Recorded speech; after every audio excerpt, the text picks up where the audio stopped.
بسم اللہ الرحمن الرحیم۔ السلام علیکم ناظرین، ہمیں یہ امید نہیں تھی کہ عمران خان جو ایک لمبے عرصے سے سٹرگل کر رہا تھا اور لگتا ایسا تھا کہ شاید ہماری قسمت بدل جائے گی عمران خان کے آتے ہی، وہ ایسے مضبوط اور باکمال فیصلے کریں گے کہ دنیا دیکھ کے حیران ہو جائے گی۔ ان کا ایک امیج تھا، ان کا ایک طلسماتی شخصیت تھی اور لوگ اس سے امپریس ہوتے تھے۔ دنیا کے تمام ممالک میں ان کو ایک وی آئی پی ٹریٹ ملتا تھا۔ لیکن یہ کیا ہوا کہ پاکستان کے اندر جب ان کو اقتدار ملا، شروع کے دن تو لگا ایسا کہ جیسے کہ ابھی کوئی انقلاب آنے والا ہے، ایسا انصاف ملے گا کہ دنیا دیکھ کے حیران ہو جائے گی۔ لیکن بہت جلدی ان کے انصاف کا پول کھل گیا، پتہ لگا کہ نہیں، وہ انصاف نہیں کر سکتے، وہ کمپرومائز کر لیتے ہیں فوری طور پہ۔ کمپرومائز کی عادات جو سی ہیں وہ بھٹو صاحب کے اندر بھی تھی، ضیاء تو تھا ہی ایک منافق آدمی، اس کے بعد نواز شریف میں بھی رہی، بے نظیر میں بھی رہی، پرویز مشرف میں بھی تھی کہ کمپرومائز کر جاتے تھے، بہت چھوٹی چھوٹی باتوں پہ کمپرومائز کر جاتے تھے اور اپنے جو مقصد ہوتا تھا اس سے وہ ہٹ جاتے تھے۔ ابھی جو حالات اس وقت پاکستان میں بن رہے ہیں، کچھ سمجھ نہیں آ رہی کہ کیا کریں گے۔ پہلے تو کورونا نے پوری دنیا کی کمر کو توڑ دیا اور بہت مشکل سے لوگ اس سے نکلنے کی کوشش کر رہے ہیں، لیکن ابھی بھی اس میں الجھے ہوئے ہیں۔ پاکستان کے جو مسائل ہیں بہت چھوٹے سے ہیں۔ ایک شخص جو پراپرٹی کا کام کرتا ہے، اس کا نام ہے ملک ریاض، وہ آپ کو ایسے بلیک میل کر دیتا ہے، آپ کی حکومت کو وہ انگلیوں پہ کھلاتا ہے اور آپ کچھ بھی کر نہیں پاتے ہیں۔ آپ جھوٹ بولتے ہیں لوگوں کے سامنے آ کے کہ جی میں نے یہ آرڈر کر دیا کہ یہ ہونا ہے، اور اس کا پول اسی لمحے اگلے دن ہی آپ کا وزیر اعلیٰ جو ان سا ہوتا ہے عثمان بزدار، وہ اس کو ختم کر دیتا ہے کہ نہیں، عمران خان صاحب نے مجھے کچھ کہا ہے اور لوگوں کو کچھ کہا ہے، تو وہ آپ کی گلی کو اور کل جب عمران خان صاحب لاہور آئے تو انہوں نے کہا جی عثمان بزدار ہی جو ان سے میرا وزیر اعلیٰ رہے گا، جبکہ ان کو پتہ لگ گیا تھا کہ ان کا جو آرڈر تھا اس کو نہیں مانا گیا، کیونکہ عمران خان صاحب کے ہی آرڈر پہ وہ کام کر رہا تھا۔ بزدار کی یہ ہمت نہیں ہے، بزدار کا کام ہے صرف پیسے بنانا، اور ان لوگوں سے ملک ریاض سے کیوں تعلقات ان کے بن رہے ہیں، جبکہ آپ نے 100 ارب روپے جو ان سے ہے لاہور رنگ روڈ کے اوپر برباد کر دیا۔ وہ تقریباً مکمل ہو گئی، چھوٹا سا ایک ٹکڑا رہ گیا، اس ٹکڑے کو آپ کیوں کمپلیٹ نہیں کر رہے ہیں؟ صرف اس لیے کہ لاہور کے شہریوں کو آرام نہ ہو جائے، وہاں کے لوگ خوشحال نہ ہو جائیں، ان کی پریشانیاں دور نہ ہو جائیں۔ آپ نے وہاں اس لیے روک دیا کہ ملک ریاض کیونکہ ایک بہت بڑا ٹائکون ہے اور وہ اس کے ہاتھ میں پیسہ ہے، وہ جت کو چاہے وہ خرید سکتا ہے، اس نے ہر آدمی کی بولی رکھی ہوئی ہے اور اس کو خرید لیتا ہے۔ وہ آپ نے پروجیکٹ وہیں پہ روک دیا۔ ایک مہینے کے اندر 3 کمشنروں کو آپ نے تبدیل کیا۔ پہلے آصف بلال لودھی کو ہٹایا، جس نے 1 سال تک پورا وہاں پہ ملک ریاض کے کہنے کے اوپر وہ اس پروجیکٹ پہ 1 پیسے کا کام نہیں ہوا۔ پھر دوسرا کمشنر آیا، اس نے کام کرنے کی کوشش کی تو آپ نے اس کو فارغ کر دیا۔ پھر آپ نے 5 دن پہلے آصف بلال لودھی کو آپ نے دوبارہ رکھا، اور پھر اس کے بعد جب اس نے دیکھا کہ اب یہ تو جو ان سے ہے میڈیا کے پریشر میں آ گیا ہے اور یہ شاید کام نہ کر دے، آپ نے 2 گھنٹے کے اندر اس کو فارغ کر دیا اور نیا کمشنر لا دیا، تاکہ عثمان بزدار صاحب جس طریقے سے لوگوں کو تبدیل کرتے ہیں، صرف وہ یہ کہ اپنے نشانات کو غائب کرنے کے لیے کہ ان کے نشانات نہ رہ جائیں ان کی کرپشن کے، تو یہی حرکات ہیں۔ آج عمران خان سے جب آپ پوچھیں گے کہ بھئی یہ کیا ہوا، وہ کہیں گے مجھے تو پتہ ہی کوئی نہیں۔ اتنا چینی غائب ہو گئی، وہ کہتے ہیں مجھے تو پتہ ہی کوئی نہیں۔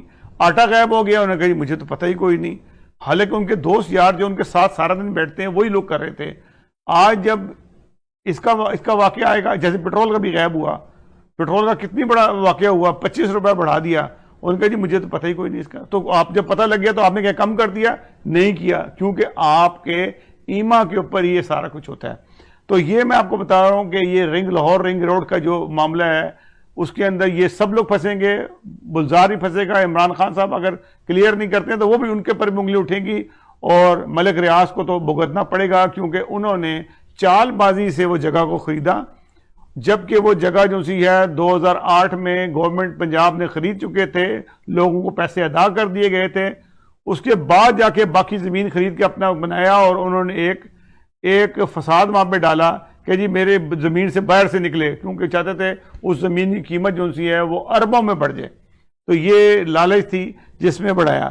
ہم پروگرام کے دوسرے حصے میں آئیں گے اور پھر اس کے اندر آپ کو بتائیں گے کہ عمران خان صاحب نے جو اپنی کیبنٹ بنائی ہوئی ہے اس کے اندر جو غیر ملکی انہوں نے بھرتی کیے ہیں وہ کون کون ہیں. ناظرین، ہم خان صاحب کی کیبنٹ کے اندر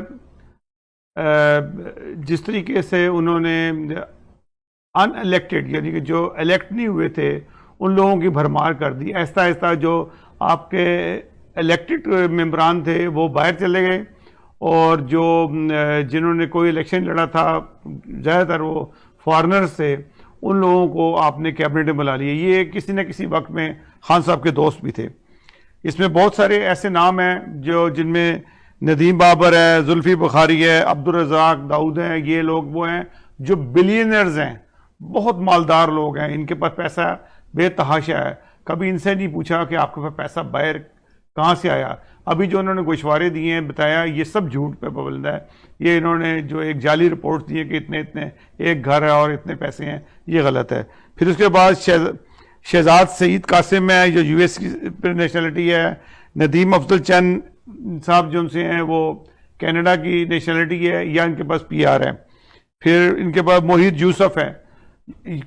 ہوتا کیا ہے کہ ان کے پاس پاکستانی پاسپورٹس بھی ہیں اور فارن پاسپورٹ بھی ہیں. جب موقع ملتا ہے تو وہ پاکستانی دکھا دیتے ہیں، نہیں تو جب باہر گھومتے ہیں تو باہر کے پاسپورٹس وہ دکھاتے ہیں. تو اس طریقے سے تقریباً جو ان سے ہیں ان کے پاس باہر کے ممبران بھی ایک خاتون ہیں، وہ بھی جو خاصی مالدار خاتون ہیں. ان کی نیشنلٹی جو ان سی ہے وہ یو کے کی بھی ہے اور اس کے علاوہ سنگاپور کی بھی ہے. تو اس طرح سے انہوں نے یہ لوگ بھرتی کی ہوئی ہیں. بات یہ ہے کہ عمران صاحب کا پی ایم کا یہ ثوابدیدی اختیار ہوتا ہے کہ وہ کسی بھی حادثے کو بھی مشیر رکھ سکتا ہے. اور لیکن بات یہ ہے کہ کچھ عرصہ پہلے انہوں نے یہ خود ہی کہا تھا کہ یہ لوگ جو فارنرز ہوتے ہیں یہ انہوں نے کیونکہ باہر جا کے ملکہ کی یا یو ایس میں جا کے حلف اٹھایا ہوتا ہے ان کی وفاداری کا ہوتا ہے، کیونکہ اپنی چوائس سے گئے ہوتے ہیں، تو یہ کبھی بھی پاکستان کے لیے فیئر نہیں ہو سکتے. تو جب وہ فیئر نہیں ہو سکتے تو پھر آپ نے کیوں بھرتی کیا ان لوگوں کو؟ تو آپ تو اپنی بات سے پھر گئے ایک دفعہ سے، کیونکہ آپ یہ نہیں کہہ سکتے اب کہ مجھے تو پتہ ہی نہیں تھا کہ یہ جو سے ہیں ان کی ڈیو نیشنلٹیز ہیں. تو یہ سب چیزیں آپ کو دیکھنی پڑیں گی اور یہ ساری کی ساری آپ کی بدنامی کا باعث بن رہے ہیں، پاکستان کی بدنامی کا باعث بن رہا ہے. پاکستان کمزور ہو رہا ہے اسے اور آپ نے نیچے کے حصے میں وہ لوگوں کو کھلا چھوڑا ہوا ہے جیسے کہ بزدار جیسے لوگ ہیں جو دہشت گرد بھی ہیں، مذہبی جنونیت پھیلا رہے ہیں، مذہبی نفرتیں پھیلا رہے ہیں. اور آپ نے کبھی اس چیز پہ غور کیا کہ یہ کتنی نفرت پھیل رہی ہے؟ آپ پنجاب کے اندر ہر جگہ پہ، سندھ کے اندر ایک نااہل حکومت ہے جس نے کراچی کے اندر ایک سیلاب آیا ہوا ہے بغیر بارش کے، کیونکہ گٹرز ابل رہے ہیں، لوگوں کے گھروں میں پہنچ چکے ہیں. تو یہ حالات اتنے برے ہیں آپ اس کو کنٹرول نہیں کر سکے اور پھر بعد میں کہتے ہیں کہ مجھے تو پتہ ہی کوئی نہیں ہے.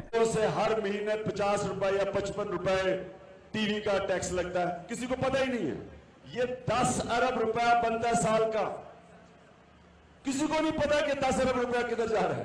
پی ٹی وی جو ہمارے پیسے پہ چلتا ہے، آپ کو پتا پاکستانیوں ہر مہینے آپ کے بل سے پی ٹی وی کے لیے 30 یا 40 روپیہ کٹتا ہے، 35 روپیہ کٹتا ہے، اور ہر سال 10 ارب روپیہ پی ٹی وی کو آپ دیتے ہیں، ہم دیتے ہیں.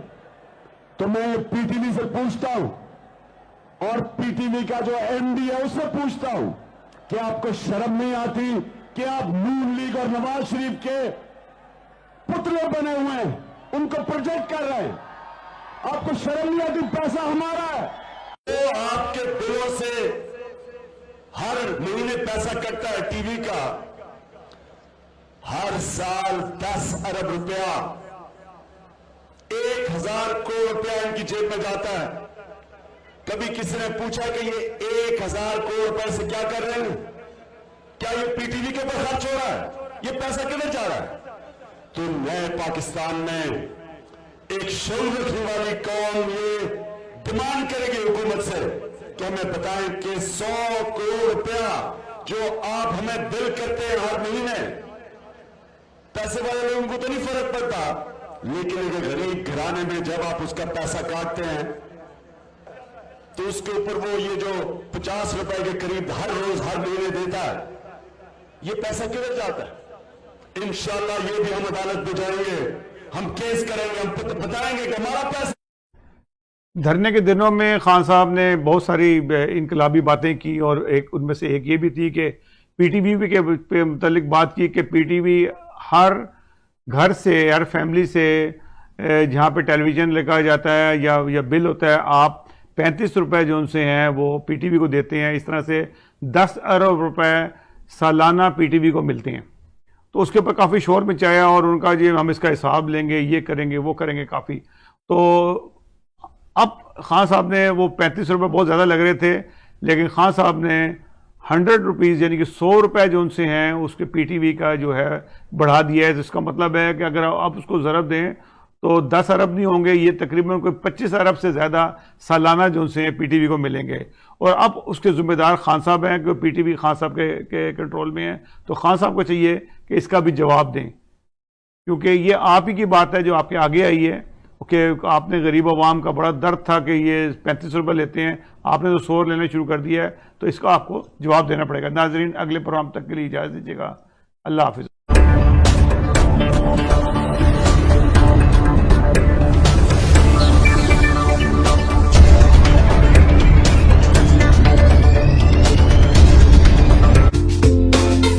Subscribe now.